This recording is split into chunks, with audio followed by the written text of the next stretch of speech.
Hi అండి, నేను మీ సత్యవను. Mahender Reddy Peyyala YouTube channel subscribe చేసుకోండి, షేర్ చేయండి, లైక్ చేయండి, కామెంట్ చేయండి. ఇవైతే ఈరోజు నేను ఏం చేసిన అంటే చూడండి, ఇది ఎండాకాలం కదండి. ఈ నువ్వులన్నీ గాలిచ్చి ఉల్లారబెట్టి తర్వాత ఈరోజు ఒక్కరోజు ఉల్లారబెట్టిన ఇవైతే నేను కవర్లో పోసి ఉంచుకుంటున్నా. ఎందుకంటే వర్షాకాలం కాకరకాయ వండుకుంటే నువ్వుల పౌడర్ వేసుకోవడానికి ఇప్పుడైతే మంచి ఎండబెట్టిన, వర్షాకాలం మంచి ఎండయి కదా, అందుకని ఇవి కూడా సేవ్ చేస్తున్నా. చూడండి, మాకైతే మల్లన్న దేవుడు ఎంలాడ రాజన్న కోరెల్లి మల్లన్న ఉన్నాడండి. గద్దెలు ఉన్నాయి, పట్నం ఉంది. ఇలా ఎవరికైనా ఉంటే పసుపు అయితే ఇప్పుడే పట్టించుకొని పెట్టుకోవద్దు, శ్రావణంలో పట్టించుకోవాలి. మళ్ళీ ఈ శ్రావణంలో పట్టించుకుంటే మళ్ళీ శ్రావణం దాకా ఉంటుందండి. ఎందుకంటే శ్రావణంలో గంగా స్నానం చేసి అందరం గద్దె ఊదించుకుంటాం కదా. ఆ గద్దె ఊదించుకునేటప్పుడు గంగా స్నానం చేసేసిన సాయంత్రము లేదంటే తెల్లారో మీ వీలు కొద్దిగా ఈ పసుపు అయితే పట్టించుకోవాలి.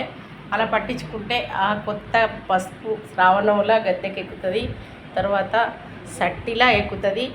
ఇప్పుడు పట్టించుకునేదైతే కొద్దిగా పాతగా అయిపోతుంది. ఈ పసుపు మళ్ళీ సంవత్సరం శ్రావణం దాకా ఉంటుంది.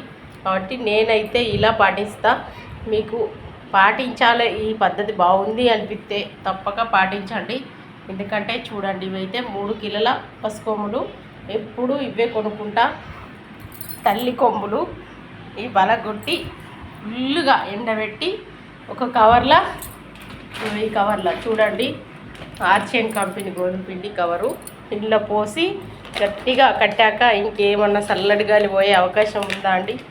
అందుకే ఈ కవర్లో పోసి అయితే నేను దాచిపెడతా.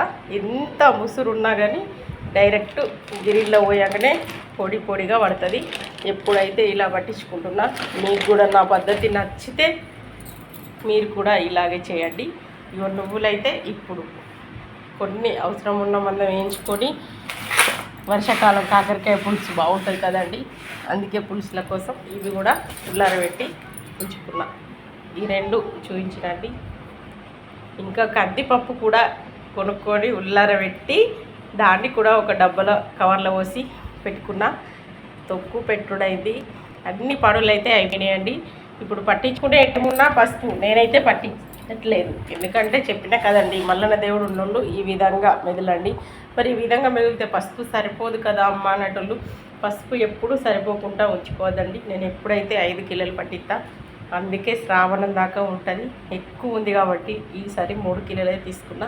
పోయినసారి మా ఇంటి దగ్గరనే వెళ్ళింది పసుపు, అది కొద్దిగా ఇంకెక్కువ అయింది కాబట్టి ఈసారి అయితే 3 కిలోలు 150 కిలో అయితే కొన్నామండి. 3 కిలోలు బాగుందా? ఇలాంటి పసుపే కొనుక్కోండి, తక్కువ రేట్ వస్తుందండి. చిన్న చిన్న పిల్లలు కొనుక్కోండి. ఒడ్డెక్కించుకునే ప్రయత్నం అయితే చేయొద్దు. ప్రతిదీ ఒడ్డెక్కించుకోవడం అంటే ఇయ్యల్లా రేపు పానం పోయేటోళ్ళు లెక్క ఉంటుంది.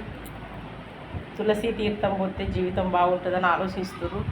అదే బతికేటోళ్ళు అయితే 5-10 రూపాయలు 2 రూపాయలు వస్తువులు ఉడ్డెక్కించుకుందామని కొనుక్క తింటారు. బంగారానికి 1,15,000 పెడుతున్నారు. బతకడానికి తినేదానికి ఎక్కువ రేటు పెట్టే ధైర్యం వస్తలేదు. అదేంటో మీరే ఆలోచించుకొని తినే సొమ్ముల కాడ జాగ్రత్త పడితే మీ ఆరోగ్యం బాగుంటుందని నేను కోరుకుంటున్నా. బాయ్ అండి.